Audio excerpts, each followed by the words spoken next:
Dromo na ngane simbo fe odomo kaje bu mara ko kura be biye kan kan ba chot down ne na ko biye ago ne aje sana na da ba Echo don't call not a vendor could do. No, I take what not a vendor could do. This is Jabo, or Jabo, Chiabo, Tabo. The friend of the vendor could do. Oh, so I'll tell you phone now. Okoto was shot. Drama now. I got a bullet, me and yes, and I, one very time more doing. So, from, and then he was a minute. Oh, but in fact, what for Tomam? Yeah, never said yes, fish. Yeah, I'm a pet. My dear Papa was shot. Robert was shot. I'm back. Of our share. No one ye. Monsieur Possible. Hey, back again. Man, I'm never buy. Now buy any. I'm a cook. Yeah, maybe a queen. But I won't need any me. I will. I'm a Clamelo. And what I share. Of our bay.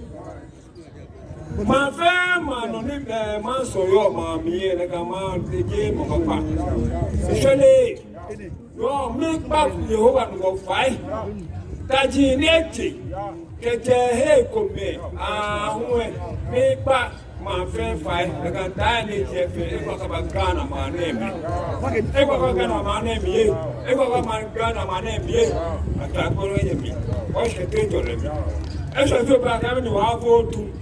When you call them now, who back when you go checking. Look at that people. They are just like you. They take Ibra. I talk about it.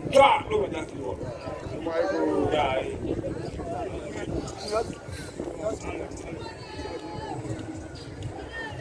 That Laje, look at you. But my family also had to come. Look at my beer, they are not as much as they call play. A chola yobusu. Oh, look at that. A chola, or push on. Look at that people. Take Imam Elana, on Rekina, and post to say at the king too. Now, the Bondier, Budilla Poso, then I the mob possible, I didn't know king too. My language is a Kusasi, and I'm speaking Kusan. So if you don't understand, I'll translate it. We welcome all of you, and I hand over the mic to the Chief Imam. Thank you.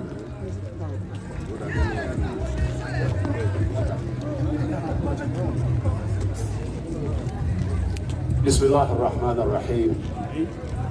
Alhamdulillah Rabbil Alameen. الرحمن الرحيم مالك يوم الدين إياك نعبد وإياك نستعين اهدنا الصراط المستقيم صراط الذين أنعمت عليهم غير المغضوب عليهم ولا الضالين التكبير التكبير التكبير أتوفوا نيانكوبون وهني كسيه وهني كوكروكو wini ohene mo hene ahemfo awasi wo mo wa asase so o ma bodom pim ye ba bezi ohene foforo ama wa boa wa dwuma wa asase so enunti ne ya bo dompim awasa park kase su otufo nyankopon ye hya ase ewo wodi mu de wie awie nso a ye wie na wodi mu nyame nhyira obi biara wa betena hase. والسلام عليكم ورحمة الله تعالى وبركاته.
Sana Reme Kuku.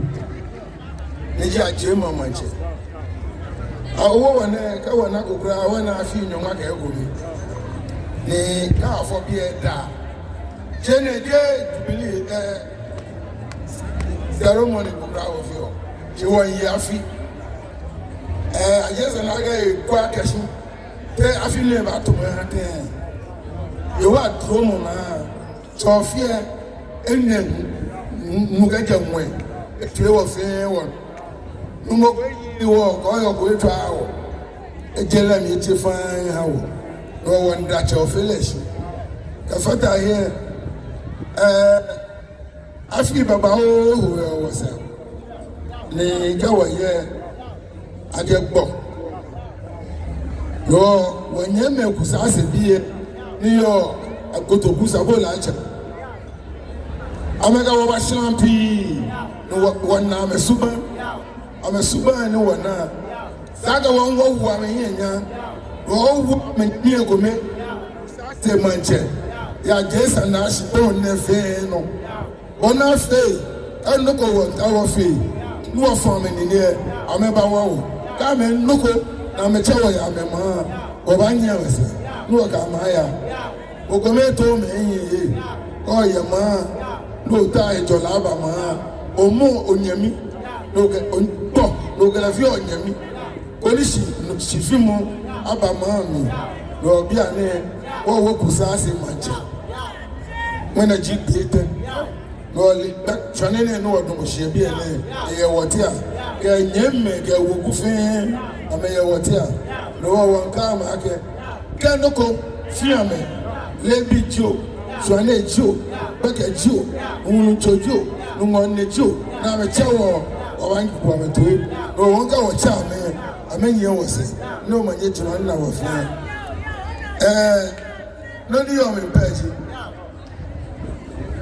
hyinɛ ne wɔdom ɔyɛ bi ɛnɛ wɔba wɔaka sipɔn ne wɔdom no wɔkɔ ne wɔba ho sipɔn hele wɔ na wɔfe ne agyɛw mu ɛkyɛ wɔfe lɛ de nyaa wɔ ka wɔsɛ agbɔ bani na wɔ ɛnyɛ babiɛ yɛba na gye mampa no bakɔ yɛba na gye mampa no kɔ ne agye sana wɔkyio kɔn wɔhyio kɔn obi kɛ ɔhɔ kɛ ɔma ɛnhyio kɔn akasi ole fɔni osumo fɔfɔ na wɔn hɔ na bo mo ne si no wɔ dɔm ne pɛni wɔ faa oga wɔn ahyɛ kɛdu kɔ sukuu no ɛna wɔ baayi ɔfɛlɛ de wɔn ha bo twa ne wɔn nye dwuma ne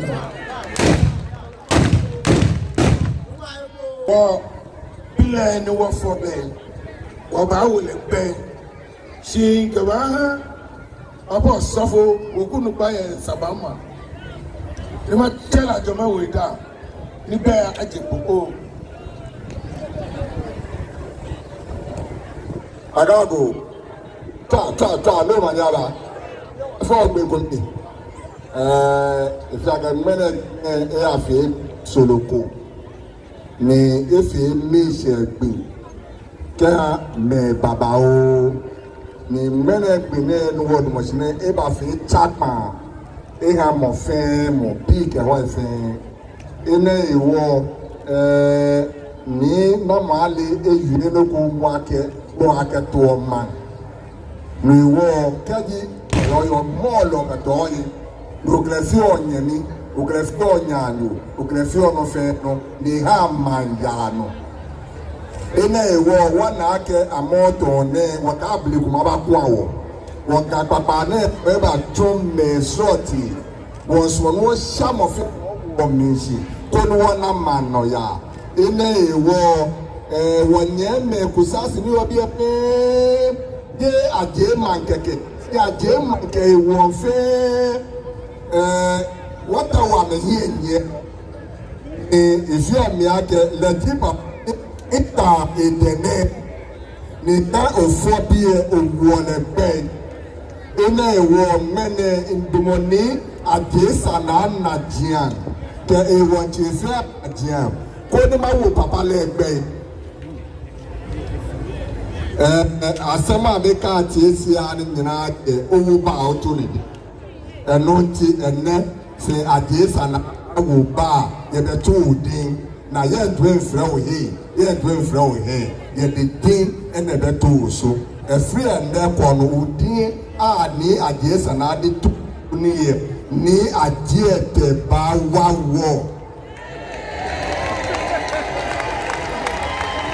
me canon premise na kwa soto krum and no odi ye ni ajiete bawa wo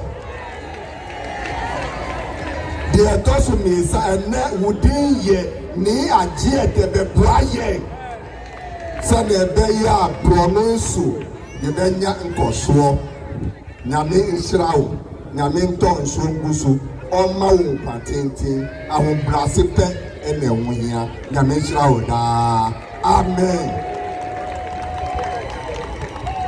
yo ni ajiete bawa wo mene wo wo gbe no kekeke ya ne let me jo so le jo beka jo na wo chebo bo wo to na bo wo chewo ya kusaze bo wo go aya try to win.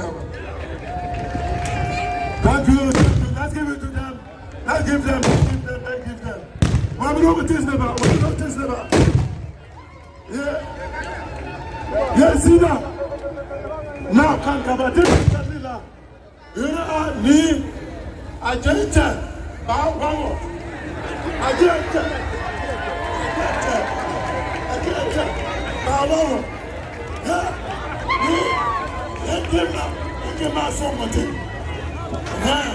Give me something. What's happening? Me?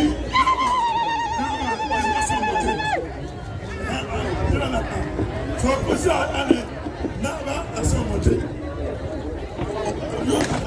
I will not put it through. So, you don't know about the message.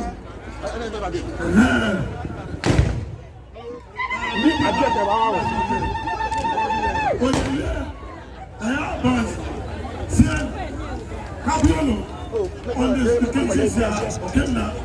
There are never from Kenya and the King Butler and King Song. Then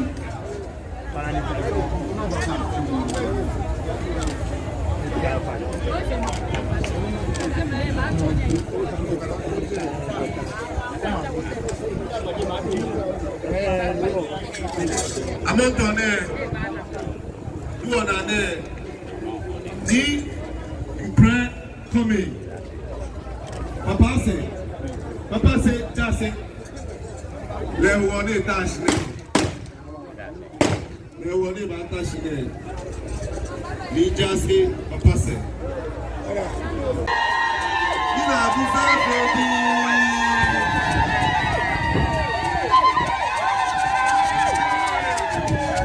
Shut up.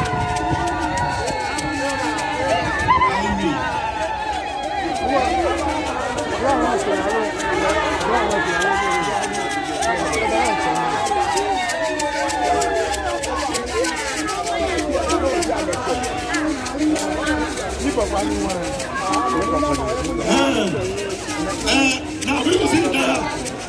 Now we should do. You almost said.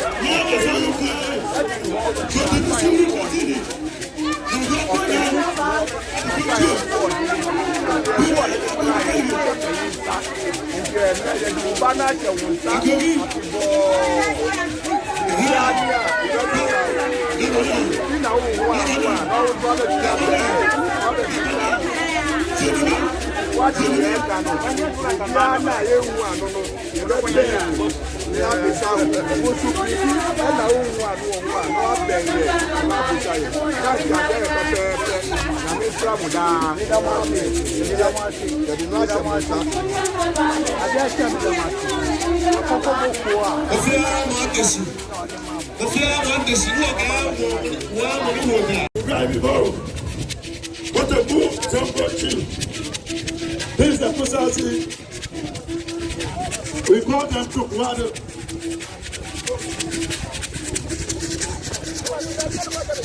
What about you?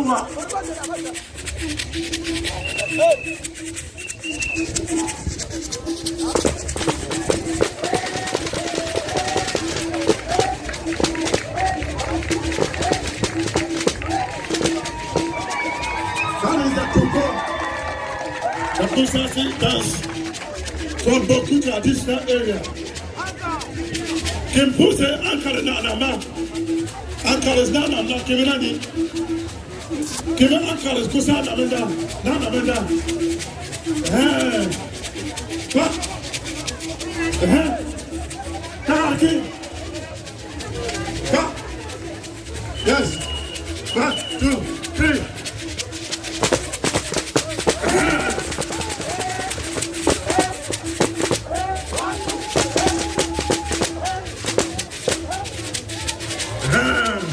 They salute you all. They give all to you.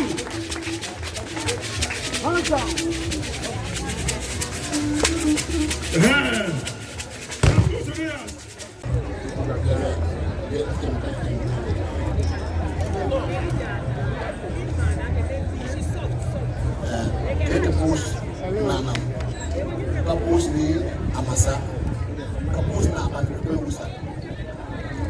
Zinadara tusuna manaspa asa kusas. Kusas lalgia. Zinadara ana daka ni kanano kusuna marka. Yetuna me ko ndo siyo usa. Ya ana nyai. Nam anyai na zuo sai ga siya pate asuma sam. Ankaras amasa mai usa. Ni amasa obekwe. Nena ba ne odu musa ba usa be kola kayanga la asikanga tabi yo kema sonwa ba kama yanga malbaten ne ana sumalsa ne sumalsa nte se tu usa nam ko sa ba ne Ankara kola ne ba ne be gana usa boro sumaso wala te sumaso wala ke kada tenga digin banam wala ke Ghana nan digin banam wala ke ka Accra ko da digin banam tin malo ana tenga na mo zillafi wala ke ka zillafi la ya nga ba tin bongo ka bale de bok tin pusa bangisa bok pusa bangi yes kusa to more sumaso di bo sumaso kanongi din ke ka ta ba lo siusa de puyana swara de kuswara o dia swa wona mna yisika ka tenga rin bangete aneni bale mo su there's the post accounts kusa ka post angara nana paps ni inner city members usa ngas kna ka dia tikina okuti na ba wona zero yan wona zero tusa yan na mabene wona lepsi balafi the post ya the post usa para media bana kila usa the post ba mon kana bana kila le kanianga so tusa ko se dano. Thank you. What Chief Somtaba just said briefly is that he wants to thank me, Amasa, and all the chiefs who are here. And he wants to appreciate them so much for their wonderful support. He also wants to thank them for choosing one of our brothers to be a sub-chief towards development of this area. They are so grateful.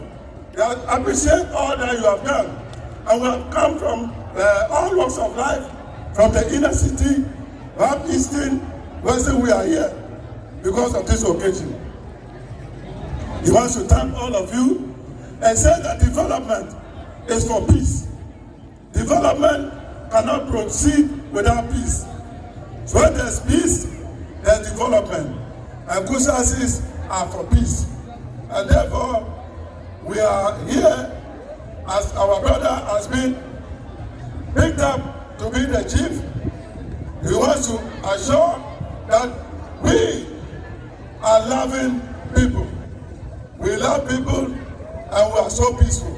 And for that matter, whatever that support that it takes, that they will do for the development to progress in Greater Accra, in Amasamai, it will spill over even to Boku. For those there to know that without peace, there's no development. And it starts from here. It will not end by saying the media is to propagate all this information. Let it go all over the world. Let it pass through the media for them to know that peace and development is what we need. Thank you so much.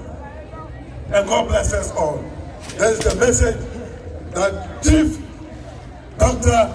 Mohammed Somtaba, President of the Inner City Council, Chief. Thank you so much, and God bless us all. So I will give him a round of applause.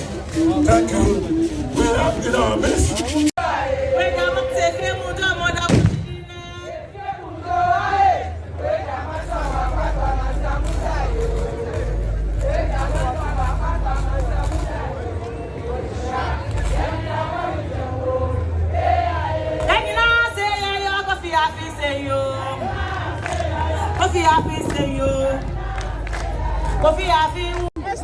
The father, Jimmy, a cheese and a Jim Amanti, Luigi Graham.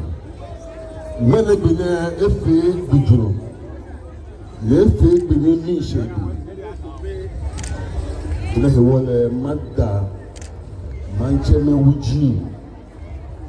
Gasi Manyame Usasi Dagoma Mancheme. Macho ni Madda Mofia Mosh at the Lumo Ofilo Emu if you Mofia. Mena FAB Koli FAB Nake Akeshi Bo Akatuoma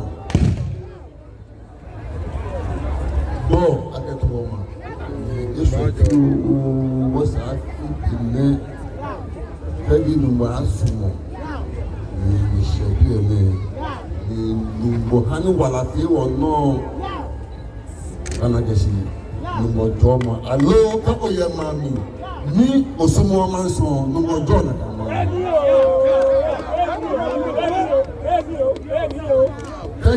ma nibo manche usumo manso boyfriend bẹ̀rẹ̀ your mami Hausa jo Kodogoli jo Dagoma jo Fante jo gbogbo mẹ́fẹ́ fi onye mi nubo job yàtọ̀ bọ̀dí mọ̀ ní àgbẹ̀rẹ̀ tó ọmọ wọ́ ẹnẹ́ hẹ̀wọ́ macho ẹnẹ́ nọ kò sáà sè manche ní wọ́n wọ́ ní ilé akẹ́sì ẹ̀bà wọ́ wọ́ ní jẹ́ ẹ̀rẹ̀bẹ̀ ẹ̀màn bí fẹ́ kẹ́ ẹ̀màn bí nà bọ̀dí nkà àbẹ̀bí lẹ̀ yọ ẹ̀bà fi àbẹ̀bẹ̀ kachi kusase manche monupai Dagoma manche monupai na modinke kusase didi ni ajete bawa wo yo iba people kia me ko numo le hu iba jo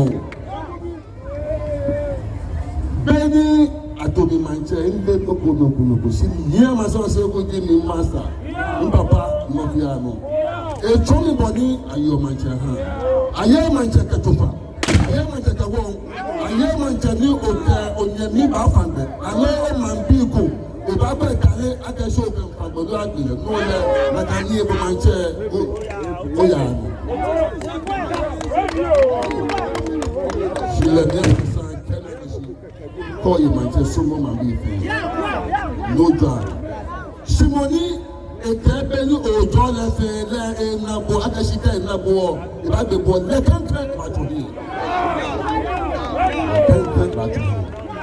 wo ene wo bini mo ni akada bi ebi no ni makaji ni da kusasi Dagoma ofia mogame tama onupai yaseyi ofia kwashikuma bi otuntia manfamani ibapewo mi sori mi kana kama afi akeshi ko mi fi mo ipameti si manso na de no kokura manso hi si to de bobo ko fe ya won le hene kan de no kan o ba ko na ba cha fi ogun na ba ni ba to shia oh manso le kino papa na ibi yera do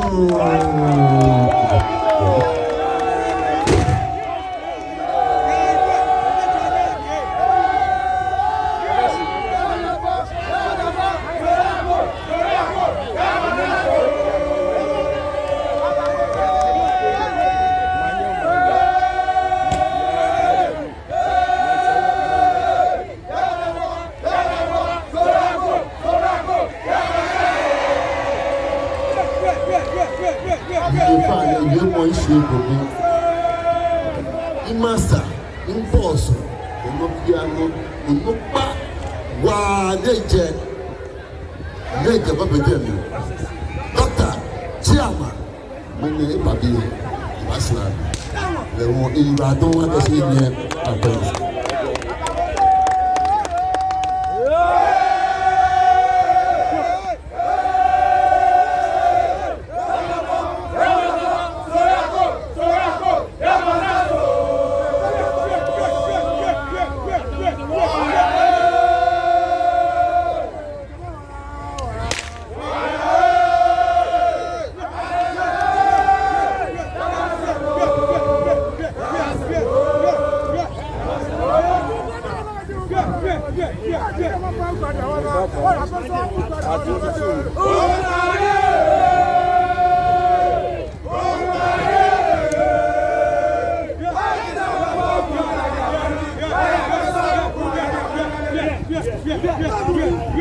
Ago chavekani.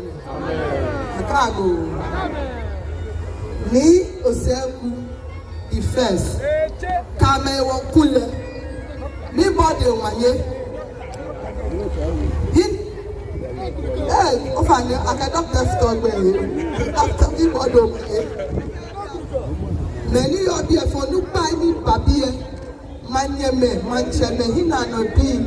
Kusase bi. Efe mi banye jomanye. One that your fellowship. Akangbene bine echejele mi hawo. aje ma bi esolo o ewo he o he e cheje la mi ha wo ni wa fo body le fe le baba o ni ba ko wo se ni ko te pa bi aka si ke di na sa da ke be ba lo won ta le si body su won de ke ha wo o ka de ru ado ni ma jo ye fe ko ni je ni ke ba ni no ko ni fi de nu cho ajo ni le wo mi ani no ni chano kusase manchana wo ni ati ate ba wa wo wa binu cho he wale wo ha bo je wo yi wale wa bi na ni wo je he wale wo ha bo e ha mo ni le ka jomo no de ha Moses le ko de ka buema no de ha Solomon ko de ka buema na ka to ma wo bi o ha bo aka ka ba wa ya jema ni wa sa Africa ji apabi e amena ke lele Baba wo lele wo ka de fe de irado o ku pa le bata o ka be bi ba de ka won ta de si su wo de ka wo de o ka de irado mani channel won ta mo fia mo shi wa gbe ko na mo she was at one time she e ja ke dan mo publish da o ka gba le wo ejo e wo ka ji wa da ni se wo fo tu o ka de irado ni ma jo ni yani ne je ye ba ka ne ya na ni mo je ke ya shishu eshu no fa na nya la je na ma nya da e da ka na mo ko ya e ko ya se ke ba kwa je ma se tu ma jo ye le ku se jo ye cha no ma ne dra bra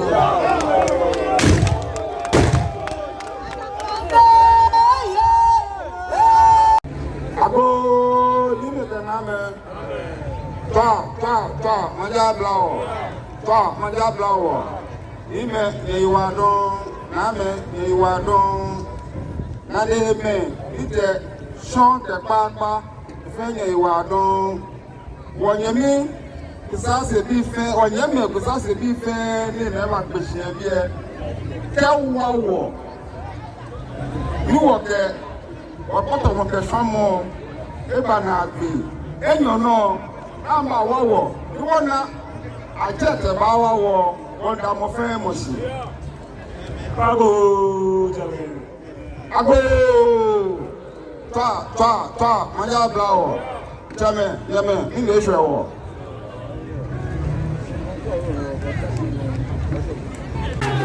niye no fe tesi wo de mo na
Kofi happy say you.